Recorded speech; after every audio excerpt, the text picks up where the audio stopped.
For today's vlog mga day, gagawa tayo ng almusal natin since nakababahon ko lang din at ako lang mag-isa sa bahay kasi nga nagbakasyon sila sa China.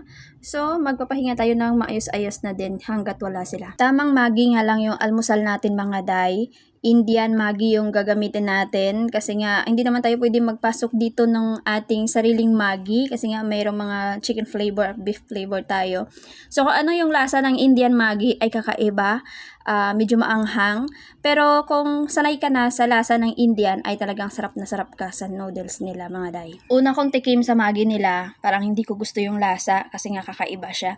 Pero nung nasanay na talaga ako at lagi ko na siyang naaamoy at lagi pinapagawa ng alaga ko sa akin, parang natitempt na din akong kumain ng Maggi nila.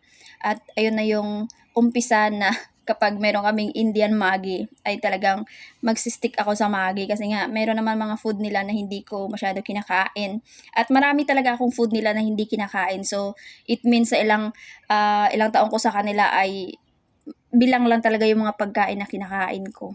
So luto na nga yung Maggi natin mga day, ito na lang yung almusal natin talaga sa araw na to at saka magkakape na din tayo. O diba? Happy!